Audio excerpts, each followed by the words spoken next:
Welcome to the Hard Skills Show, where we discuss how to develop the nuanced hard skills, meaning the most challenging soft skills needed to make a real impact through your leadership.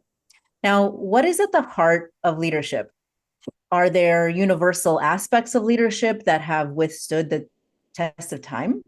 Are there things that we might lose or let go of in order to lead better? Have you ever wondered what it takes to really lead at the highest levels for executives? That is what we're delving into today with Jamie Ramsden. And I'm going to introduce him in a second, but I'm going to introduce myself and us first. I'm your host, Dr. Mira Branco. I'm the leadership consulting and coaching psychologist, founder of TowerScope Leadership Academy, an associate professor, a Psychology Today columnist, author of Millennials Guide to Workplace Politics. And I had my own leadership career before transitioning to helping teams and high-achieving women navigate their leadership complexities. So thank you for joining us today. Before I continue on with the introduction, also, this is another reminder that applications are now open through July 19th for the fall 2024 cohort of the TowerScope Leadership Academy. The Academy focuses on building a community of high-achieving, growth-minded leaders looking to expertly navigate today's complex workplace challenges within disrupted industries and make a greater impact. Who is this right for? If you're experiencing a tension between your expectations, your organizational culture, your values, this is the right community for you. If you're feeling blindsided by workplace politics, a desire to be more intentional and strategic, a desire to feel more effective on your leadership journey, or you're feeling ambivalent or concerned about your leadership trajectory, this is a structured learning community that will help you take a reflective pause to support your next steps. You can learn more about it at our open house, which is July 15th, or directly at www.gotowerscope.com and click on Leadership Academy. Okay, with no further ado, I'm excited to introduce our special guest today, Jamie Ramsden. Jamie is a former CEO with 25 years of international business experience. As an elite coach, he works with Fortune 500 C-suite clients, business owners, and entrepreneurs across the globe to drive consistent, sustainable results through strategy, people development, and scalable infrastructure. His inspirational approach to leadership is shaped by extensive practical business knowledge, deep insights into human motivations, and his proprietary leadership framework. So, welcome, Jamie.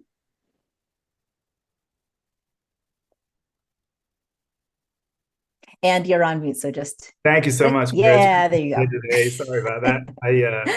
Yeah, it's so great to be here today. I really appreciate the opportunity to be on the show with you, and I just wanted to say thank you for everything that you do for the leadership in the industry that we're in, and through TowerScope for executives and leaders around the country and the world.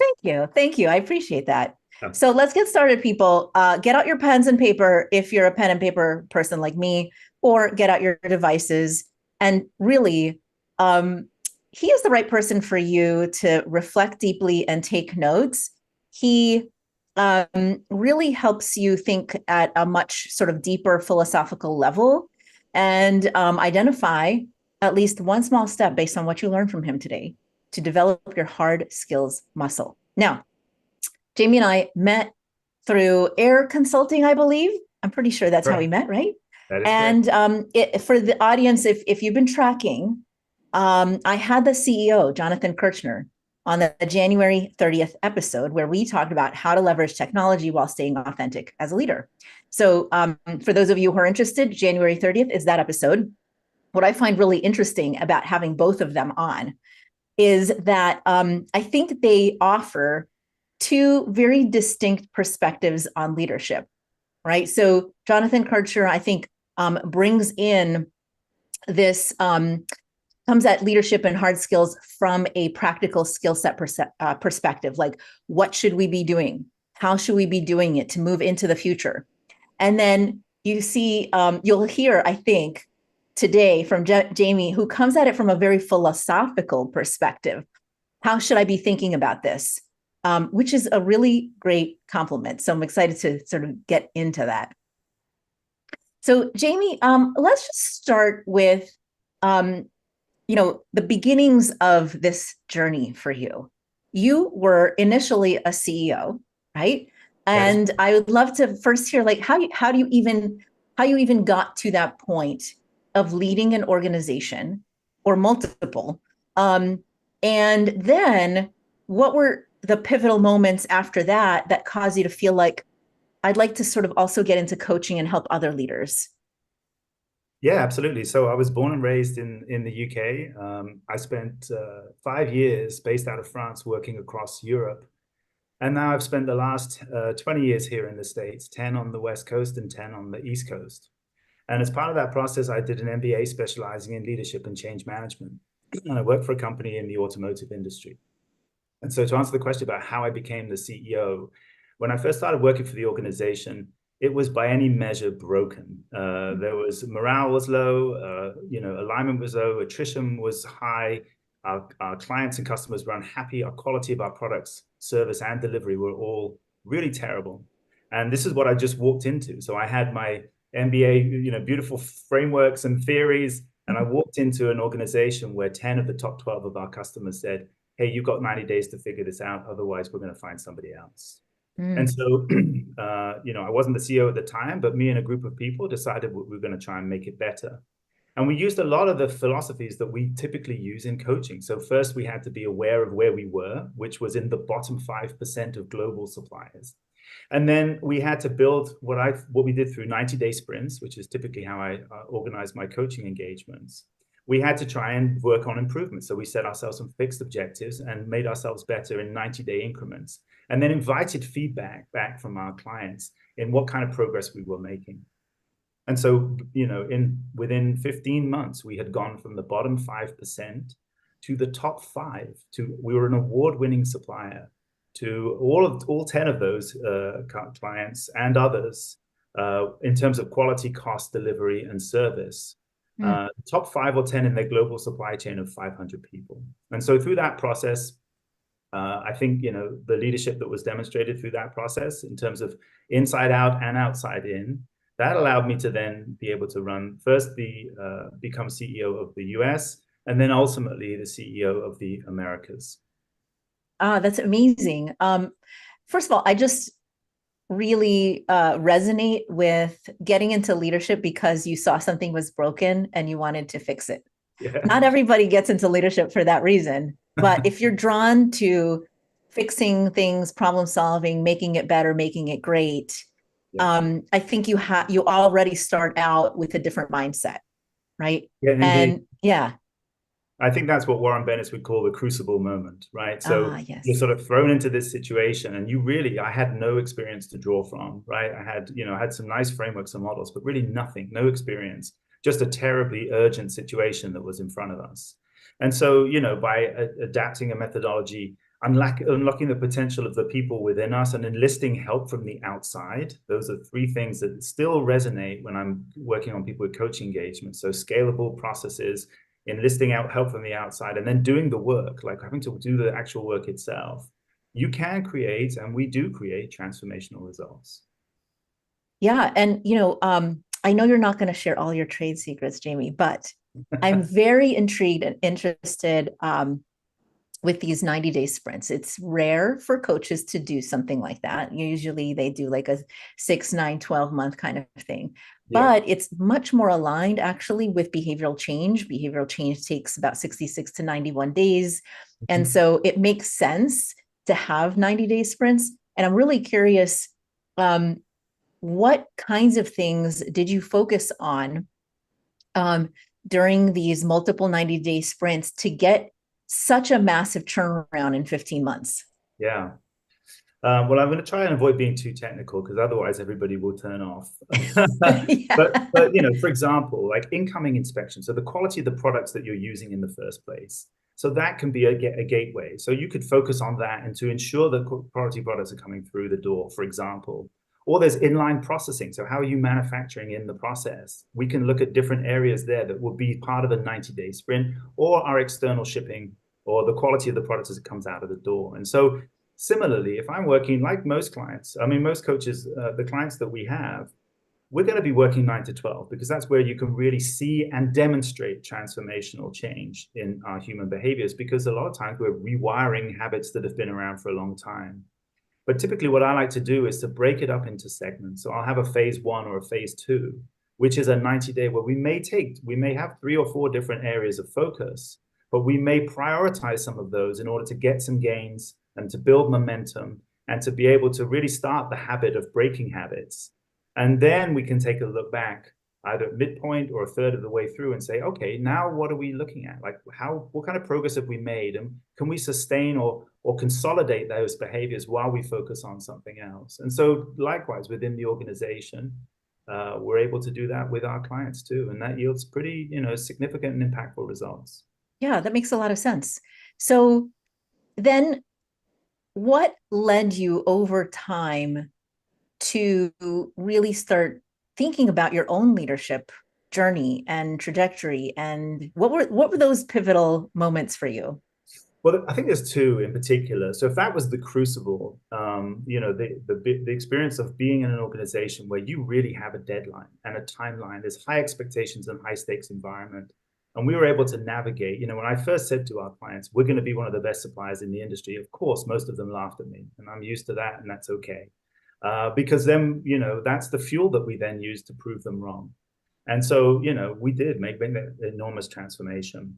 I think if I talk about sort of the coaching or leadership process, there was an experience I had when I was 25, which talked about how I knew I was going to be a coach, even before this industry really existed in its current form. So I was in, and I'll try and make this brief, so bear with me, but I was in the lobby of a hotel at a trade show, just sat at the end of the evening watching everybody come back in. And I sat on my own, just people watching as I like to do. And this entourage came in with somebody who's clearly an important person, the CEO.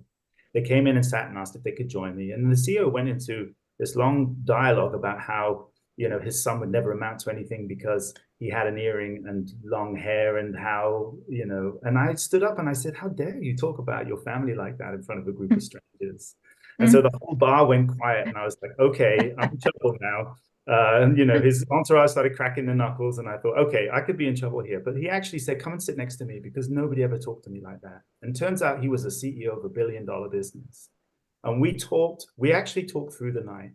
And he was in tears. He was on my shoulder, crying, saying, I'm trapped in my life. I can't get out. Like, all these people have expectations around me. And so we had this, very deep and profound conversation. I remember I was 25. I remember at the time, and he was nearly twice my age. And so that was really impactful moment for me, because we talked through the night. He bought me breakfast in the morning and said, thank you. And I've never spoken to him since. And I don't think he's alive anymore. So, but, it suddenly unlocked something in me about how I can really help people to see themselves differently, to offer that challenge, which can be, it's not typically as dangerous as that when I work with clients, but to offer a challenge and then be able to provide the space for people to be able to, share about themselves and think about how to be better. And we talked about through that process about how he could be a better CEO and be a better parent and a better spouse too. So that was a formative moment. That was a really pivotal moment in my life. And so through the course of while I was a CEO, I was coaching while I was a CEO. So that's very unique. Not many people do that. Yeah. And then when we sold the business, we had the opportunity for me to be able to do this. Once the industry had sort of, bloomed into what it is today, we were able to establish Adastra Consulting, which is the name of my company, and to be able to do this full time. That's incredible. I love that story for so many reasons. Number one, that you can make an impact regardless of, age difference or experience difference and that kind of thing, by just seeing someone for their whole human. And the connection that we often talk about between personal development being leadership development and leadership development being personal development, it impacts, how far you can go in either, part of your life. So that said, we're reaching an ad break. You're listening to The Hard Skills with me, Dr. Mira Brancu, and our guest, Jamie Ramsden. When we come back, let's get a little bit more into this part of your life where you're helping other leaders and what you've pulled from your experiences and your knowledge to be able to help other leaders, throughout the globe. We air on Tuesdays at 5 p.m. Eastern Time. If you would like to join us online right now and ask us questions or ask Jamie questions that he can answer in real time, you can find us on LinkedIn or YouTube at talkradio.nyc, and we'll be right back with Jamie in just a moment. Are you a conscious co-creator? Are you on a quest to raise your vibration and your consciousness? I'm Sam Leibowitz, your conscious consultant, and on my show, The Conscious Consultant Hour, Awakening Humanity, we will touch upon all these topics and more. Listen live at our new time on Thursdays at 12 noon Eastern Time. That's The Conscious Consultant Hour, Awakening Humanity, Thursdays, 12 noon on talkradio.nyc. Are you a high-achieving, growth-oriented leader? Are you interested in developing your authentic leadership while creating a healthy, inclusive workplace? Hi, I'm Dr. Mira Brancu, host of The Hard Skills on talkradio.nyc at 5 p.m. Eastern on Tuesdays, where we discuss how leaders develop the hard skills needed to make a greater impact. We interview experts, have live coaching, and tackle these challenges. Listen to The Hard Skills on Tuesday at 5 p.m. Eastern on talkradio.nyc. Are you a business owner? Do you want to be a business owner? Do you work with business owners? Hi, I'm Stephen Fry, your small and medium-sized business or SMB guy, and I'm the host of the new show, Always Friday. While I love to have fun on my show, we take those Friday feelings of freedom and clarity to discuss popular topics on the minds of SMBs today. Please join me and my various special guests on Friday at 11 a.m. on talkradio.nyc. You're listening to Talk Radio NYC. Uplift, educate, empower.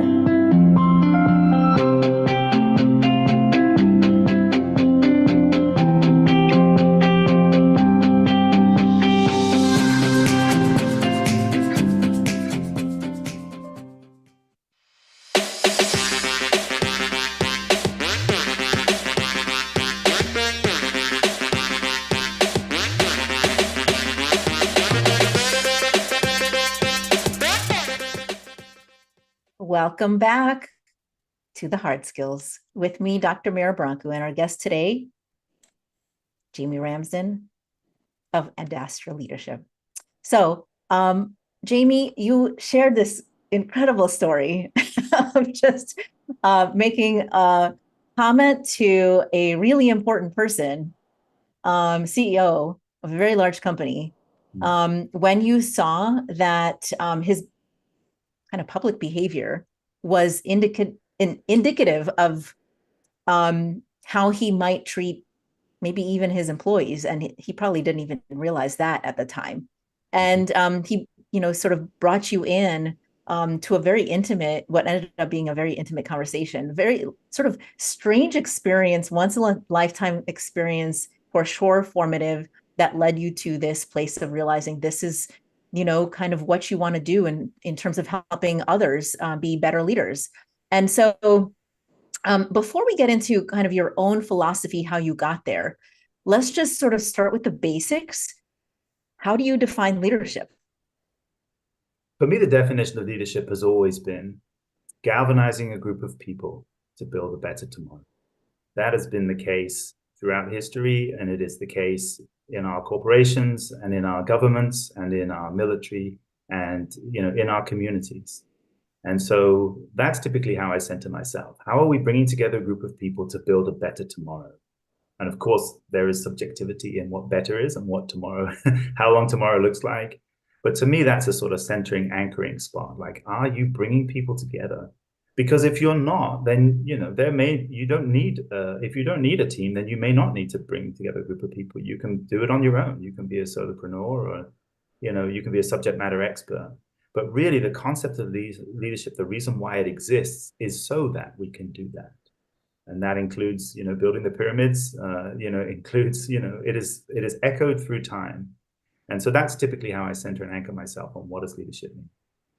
Yeah, I resonate that with that for multiple reasons. One is that we have really moved beyond the single hero leader model, right? even in the past when we had that model, leaders did not just accomplish things on their own, like without a team of people or a group of people, right? It's just that they never acknowledged that a group of people helped them get there. It would have been in the background. Right.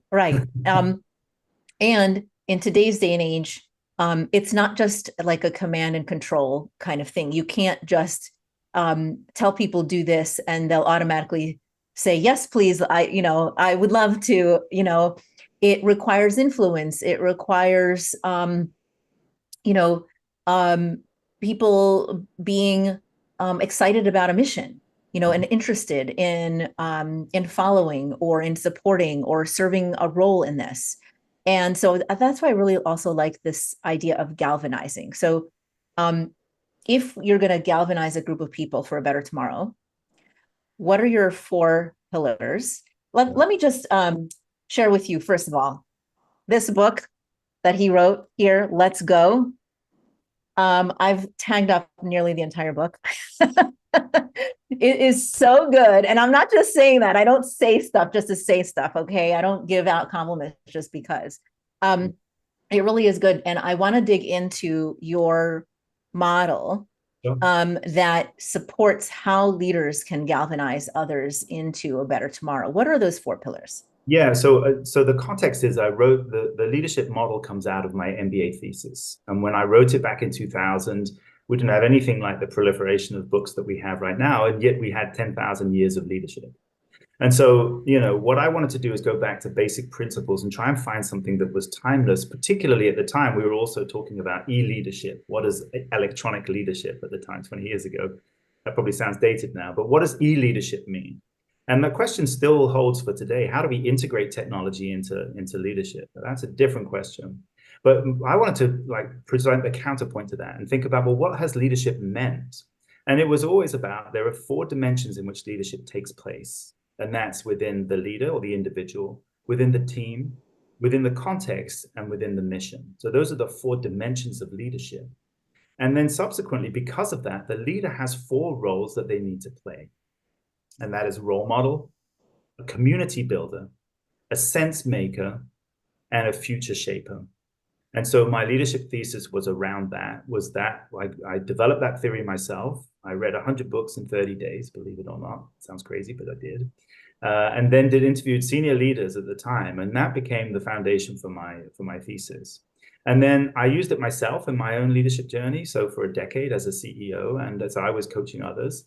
And then when I launched Adastra in 2015, I then used it for my client base. And then there was so much feedback, positive feedback about the concepts around it. I actually developed, we've partnered with the Center for Creative Leadership to create a 360 model. There's a 360 benchmark assessment that's based on the model that uses their library of competencies. So hundreds of thousands of people who've been through the CCL program over the last 50 years, but it overlays on my model of the 4 dimensions that I talked about. And so now, there was a demand. I thought there was enough people asking to say, well, can you put this into a book form so that, we can actually take it with us and use it as a reference guide. And so it's been tried and tested in my career and the career of the people I've worked with for about 20 years. I'm hoping now that other people get to see it and use it. Yeah. So let's dig in a little bit here. Leader as role model makes perfect sense. Are there certain things that you have seen where leaders have attempted to be role models and yet somehow still flailed? Yeah. And so if we think about role model, the connection that it has to the underlying universal, need that we all have as human beings is around the sense of self. And so, because leaders will have an aspirational element to them, we look up to them and we give up something to them in order to be led. And they should be leading consistently and with integrity. So those are the 2 competencies that would typically aligned with this. And so, we look for our role models to provide us consistent behaviors, consistent direction, right? Consistent emotional control. Like being consistent is a hallmark of great leadership. Why? To the point, because if you are inconsistent, it's hard for a leader to sign up for something if they don't know what it looks like, right? If you're going into an uncertain future, and you have uncertainty in your leader or leadership base, then that's double the uncertainty. And sometimes we're looking for leaders to create certainty out of uncertainty. And that can be through the consistency of their values, the consistency of their principles, the consistency of their behaviors, just making sure that they say what they do and they do what they say. Mm-hmm. Mm-hmm. Can you have a leader who is consistent in their behaviors and still causes feelings of uncertainty? Well, as long as if the behaviors are not aligned with the reason why we have consistency and integrity is ensuring that they are aligned with the values of the organization and all the people that they have been elected or nominated to represent. And so in doing so, that we can then attach something. This is why it taps into our sense of self, because we want to look towards them. And so a lot of times, if I think about when it doesn't work, I have leaders right now, and I may even have been guilty of this for a period of time when I was a leader, which is, if a leader, I have an organization I'm working with right now where the leader is a natural visionary. They're great at communicating. They're great at making sense of the world, but they're not always consistent in terms of the tactics and the behaviors that they show up with. Nothing troubling, but just the behaviors are sometimes inconsistent or they're pivoting consistently.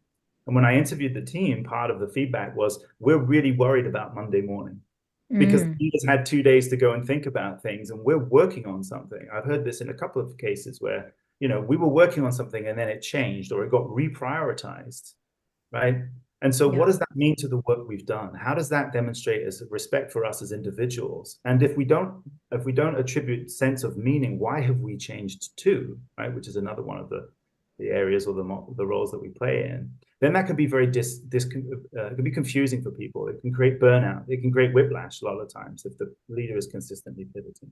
So you can be a good person and not be consistent around your behaviors. Yes. I'm thinking of multiple leaders right now who just wonderful people, but they have not an atypical personality style of being very excited about innovation. And as a result of their excitability, they kind of have some shiny object syndrome.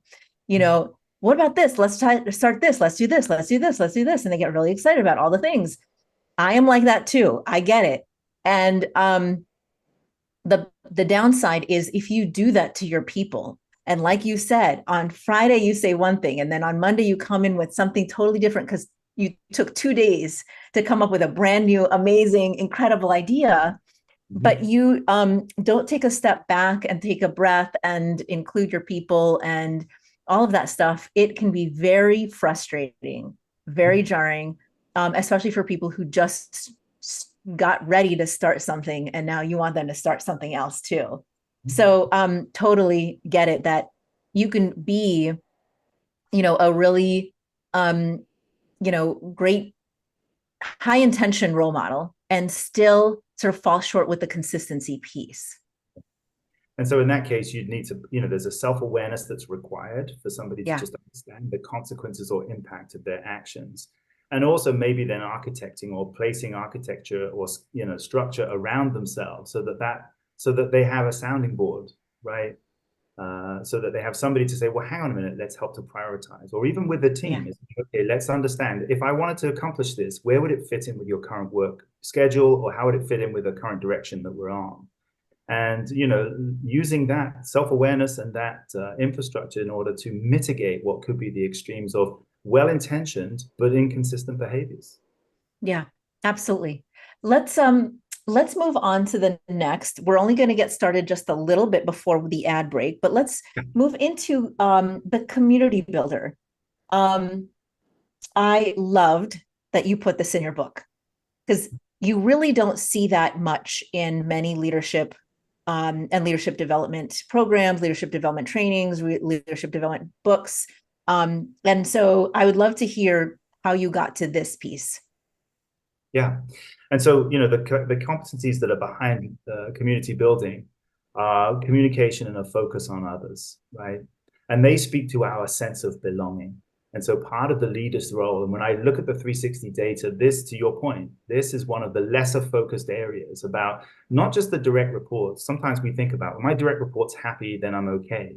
But actually, the community that you're building is the community of internal and external partners who are going to help you bring your or realize your mission or realize the strategy or the vision of the company. And so it isn't just the people within your organization, it's your network inside and outside the organization. And so great leaders are going to spend time thinking about, how am I galvanizing? So we're back to that word. How am I bringing people together, not just inside my organization, but how am I sharing the vision that I have, communicating that, and also understanding where other people are coming from and helping them to understand where they fit into the bigger picture. Absolutely. So after the ad break, I really want to dig in a little bit more about what that looks like when it's going well, what it looks like when it's not going well. You're listening to The Hard Skills with me, Dr. Mira Brancu, and our guest today, Jamie Ramsden. We air on Tuesdays at 5 p.m. Again, if you'd like to join our online audience, we're airing right now. You can ask any questions on YouTube or LinkedIn at talkradio.nyc, and we'll be right back in just a moment. Hey everybody, it's Tommy D, the nonprofit sector connector, coming at you from my attic. Each week here on talkradio.nyc, I host the program Philanthropy in Focus. Nonprofits impact us each and every day, and it's my focus to help them amplify their message and tell their story. Listen each week at 10 a.m. Eastern Standard Time until 11 a.m. Eastern Standard Time, right here on talkradio.nyc. Were you an essential worker during the pandemic? If you needed to learn stages of epilepsy, did you depend on advocates? Did you use new innovations to cope with mental and neurological issues? Maintaining high quality of life and keeping good mental health are what we all strive for. I'm Frank R. Harrison, host of Frank About Health, and each week top healthcare influencers, professionals, and innovators answer these questions and more. Stay tuned on Thursdays at 5 p.m. on talkradio.nyc, and I will continue to be frank about health with all of you. Are you a business owner? Do you want to be a business owner? Do you work with business owners? Hi, I'm Stephen Fry, your small and medium-sized business or SMB guy, and I'm the host of the new show, Always Friday. While I love to have fun on my show, we take those Friday feelings of freedom and clarity to discuss popular topics on the minds of SMBs today. Please join me and my various special guests on Friday at 11 a.m. on talkradio.nyc. You're listening to Talk Radio NYC at www.talkradio.nyc. Now broadcasting 24 hours a day.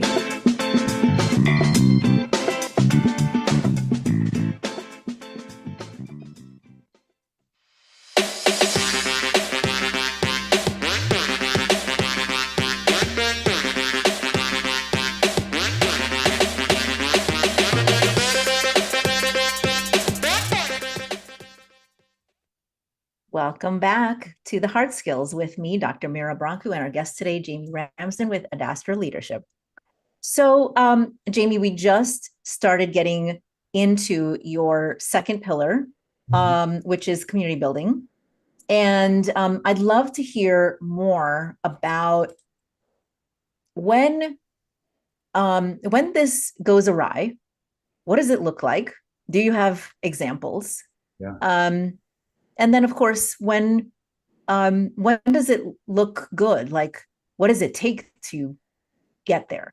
Yeah.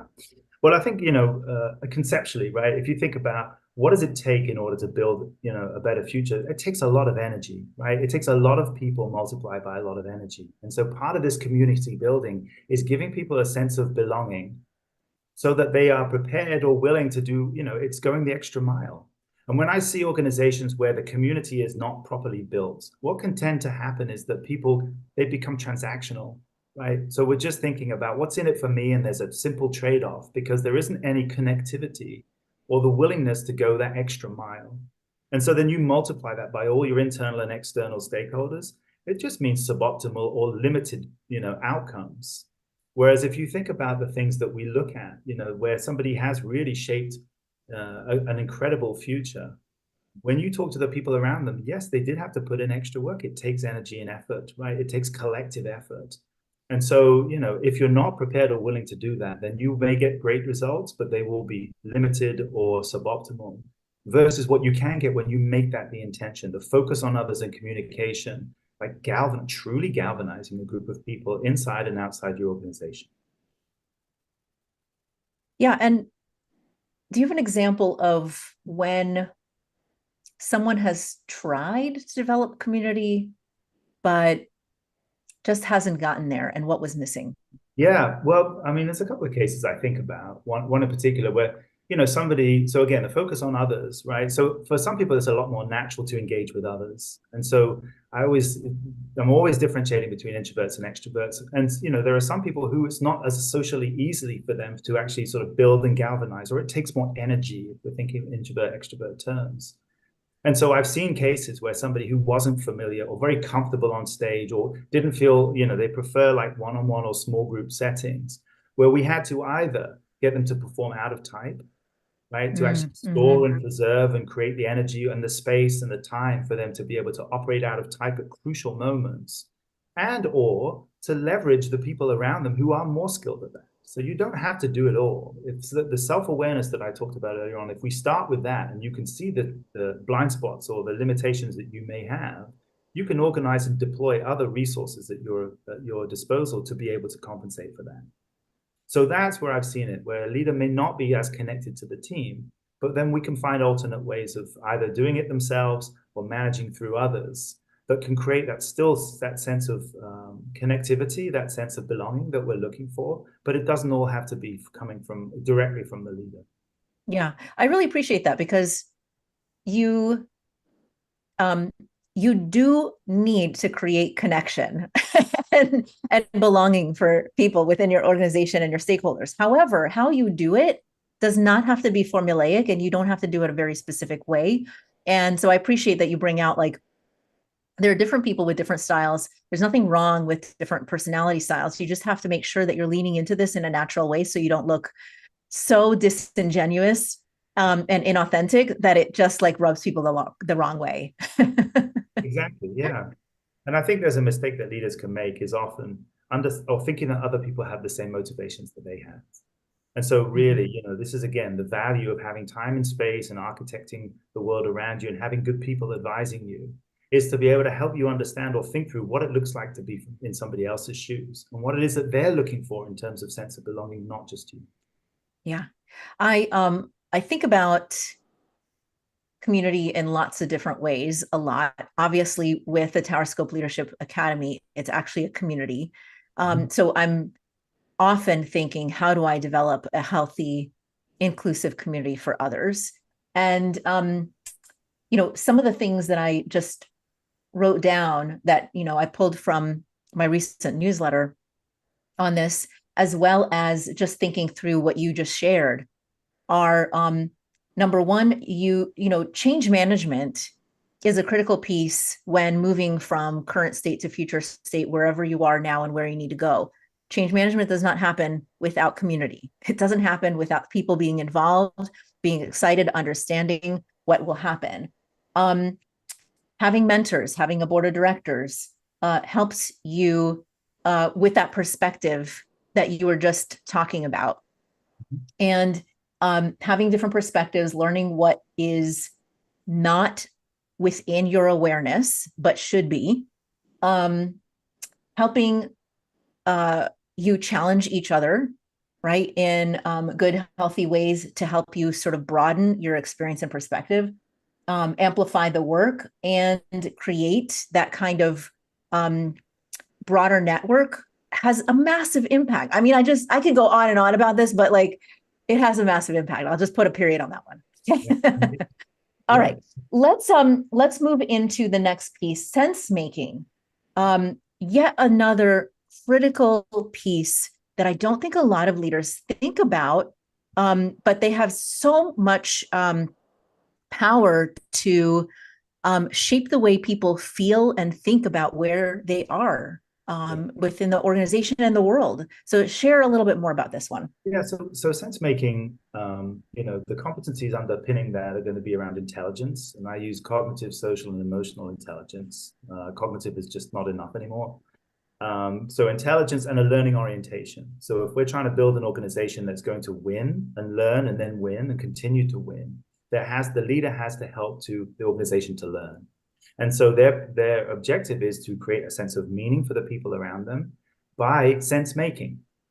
And so if I go back to my experience, probably of the 4 different dimensions, this is the one that I spent most of the time in. And I think for many leaders, it's the one where the biggest opportunity lies. Because if somebody walks in your office and says, hey, something has happened, whatever that may be, some tragedy or some difficult situation has surfaced and we need to take care of it. Your response to that, many leaders that I work with are time pressured, they see the situation, they go straight to the worst case scenario. So they give somebody a solution, turn them around and get them back out of the office and think, okay, we're done. And the reality is that those moments are moments of truth inside your organization. And by that, what I mean is that there's an opportunity for you to help somebody understand not just the situation, because you have all these options. You can choose not to take action. You can choose to have somebody else take action. You can say you already have a system or a mechanism that's in place and you just need to see it play out. You can choose to, stand on the table, rally around the troops and get everybody focused because it is that important. And so your response to that really literally speaks to not just the values and the principles, but also it helps people connect to their own work and it helps us to reinforce the journey that we're on. And so sense making is absolutely critical in the leader's repertoire. It's really important for them to have this ability to not just try and turn people around and get them out the door, or not try and solve a problem in the immediate, but to help people understand, both for themselves and the people around them, the context of the situation and the meaning behind the decision. So it isn't just making the decision, it's making meaning of the decision. Yeah, I can imagine that right now it's more important than ever because there's so little that makes sense in the world right now. Yes. We feel a sense of uncertainty. A lot of people feel anxious about the unknown, where we're going. And a leader who is able to say, to basically name the thing, right? To say, here's where I think we are, and here's where I think it's important to go, and here's why we're making this decision is I think very grounding. I mean, am I understanding this sense-making piece the way that you're thinking about it? Exactly. Yeah, no, it's about, how are we meaning making? And so a lot of times when I say, if you're in the French Revolution, like how do our leaders in the French Revolution make sense? If you're in the American Revolution, if you're in a technological revolution, the people who stood up and said, I can see clearly what the future looks like are the people that we've gravitated towards because we want to have that sense of certainty, especially in times of great uncertainty. Yeah, excellent. Okay, let's start getting into a little bit of the future shaper before the ad break. Tell us about what it means for a leader to also be a future shaper. How is that different also, especially from sense maker? Yeah. And so the future shaper is somebody who's going to build a compelling vision for tomorrow, right? If I said we're galvanizing a group of people to make a better tomorrow, and that requires a vision and a bias for action. So you could be a great manager and be a good role model and you develop relationships and you can make sense of the world. But in order to be a great leader, you have to give people a more compelling version of the future that they can, get into or buy into. They can understand how it will impact them. And that really speaks to the universal principle, the sense of purpose that we all look for as human beings. And so, we talked about a sense of self. We've talked about a sense of belonging. We talked about a sense of meaning. But this sense of purpose is something that draws us all. It's what we give up in order to be led, is we give up some of our individual desires or wishes. We give up our time. We may give up some of the things that we take for, that we hold dearly in order to be able to build this better tomorrow, because we gravitate towards a greater sense of purpose, wherever that may be, right? So it might be in your community, it might be in your organization, it might be in the political sphere, it might be somewhere else. But we all gravitate towards building something that's bigger than ourselves, that can outlive and outlast us. And so, that's really the critical part of a leader. If you have the other 3 dimensions, this one is the icing on the cake, right? And I've seen people where they've said, hey, I've got a great team and we're all galvanized, we're ready to go. And then we can pivot or, iterate what the future looks like. Or there are other people who have such a clear vision and we have to help them build the team around themselves. But if you don't have both, you are going to be suboptimal or you're not going to accomplish the goals that you've set out. Yeah. I have a question for you before the ad break. You can think about it and then we'll go into the ad break and then we'll come back with this. This is interesting. I really appreciate that you connected sense of purpose to future shaping, because I think a lot of people confuse visionary with this future shaping idea. And what you're adding is it doesn't have to be visionary. It just needs to add a sense of purpose. And I get a lot of questions in our Tower Scope Leadership Academy around, different leadership styles. And like, what if I'm a more operational person and I don't feel like I'm a visionary? Does that mean I can't be a leader? And I would love for you to chew on that, and give us a good answer for that when we come back in the context of your framework. So you're all listening to The Hard Skills with me, Dr. Mira Brancu, and our guest today, Jamie Ramsden with Adastra Leadership, and we'll be right back in just a moment. Are you a high-achieving, growth-oriented leader? Are you interested in developing your authentic leadership while creating a healthy, inclusive workplace? Hi, I'm Dr. Mira Brancu, host of The Hard Skills on talkradio.nyc at 5 p.m. Eastern on Tuesdays, where we discuss how leaders develop the hard skills needed to make a greater impact. We interview experts, have live coaching, and tackle these challenges. Listen to The Hard Skills on Tuesday at 5 p.m. Eastern on talkradio.nyc. Hey everybody, it's Tommy D, the nonprofit sector connector, coming at you from my attic. Each week here on talkradio.nyc, I host the program Philanthropy in Focus. Nonprofits impact us each and every day, and it's my focus to help them amplify their message and tell their story. Listen each week at 10 a.m. Eastern Standard Time until 11 a.m. Eastern Standard Time, right here on talkradio.nyc. Are you a conscious co-creator? Are you on a quest to raise your vibration and your consciousness? I'm Sam Leibowitz, your conscious consultant, and on my show, The Conscious Consultant Hour, Awakening Humanity, we will touch upon all these topics and more. Listen live at our new time on Thursdays at 12 noon Eastern Time. That's The Conscious Consultant Hour, Awakening Humanity, Thursdays, 12 noon on talkradio.nyc.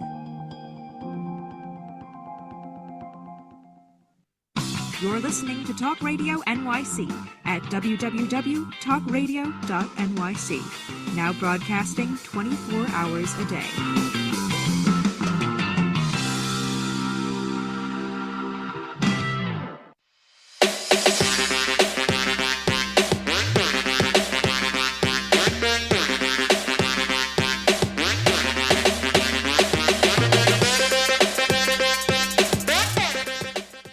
Welcome back to The Hard Skills with me, Dr. Mira Brancu, and our guest today, Jamie Ramsden of Adastra Leadership.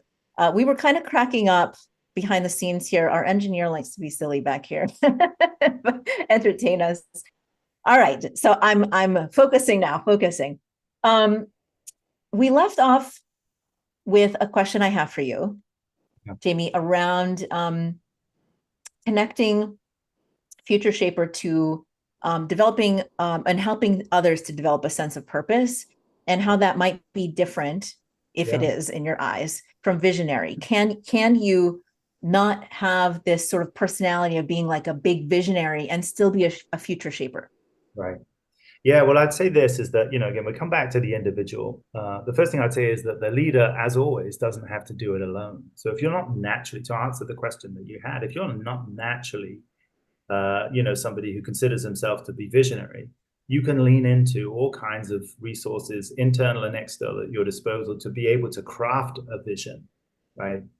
But I'd say also to that is that if you think about, particularly in larger organizations, we do a lot of this work about building visionary capabilities inside organizations, because you will typically elevate. It's very hard if you're a natural visionary and not an operator to be able to elevate through an organizational structure, especially a large one, because most of your time is spent operationally. It's spent, accomplishing things and getting tasks done.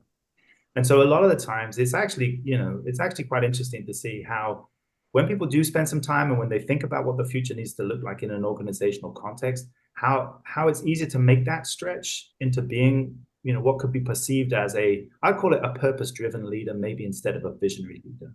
I work with some visionary leaders, and of course we have to build infrastructure around them to make sure that the operations are managed and that they don't disrupt their team through visionary thinking on the daily. Guilty as charged. And But we can also do the same thing. Like if you have the other three components in place, you can leverage the resources as a leader. You can leverage the capabilities and the team around you to be able to build a compelling picture. Let me just call it that instead of a vision. Maybe a compelling picture of where it is that we're going, right? So in our case, in our organization, I said we're going to be one of the best manufacturers. We're going to be one of the best suppliers in the industry, right? And so they laughed at me at the time. That was probably what I'd say more of a vision than a picture. But as I'm breaking it down to folks who are, we're 18 months away from that, and somebody is doing a job that has no connection to that, they don't even see the client base. How do I help them to understand? Well, that's when we give them a little bit of purpose. We find ways to break it down into component parts and to build the bridge between where people are today and what they have to do and how they have to evolve in order for us to be better tomorrow. Mm-hmm. And so let's just take that example for a second. Yeah. What would you actually say if you were a leader in that role, to the person who's not making the connections to that big vision?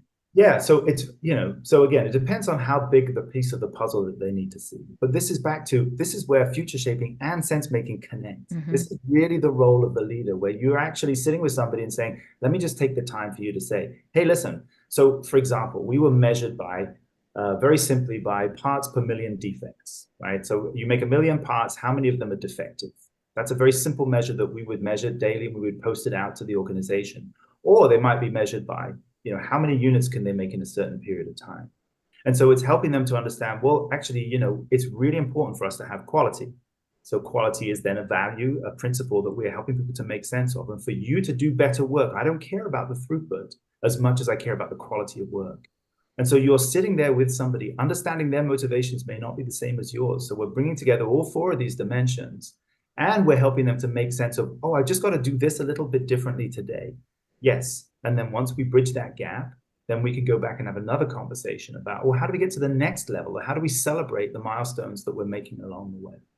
And so the leader has the opportunity in these moments of truth to help to galvanize and to bring people together and to help them to understand not just themselves, but also the importance of the diverse capabilities of the team, and also how that fits into the bigger picture, both tactically and ultimately strategically.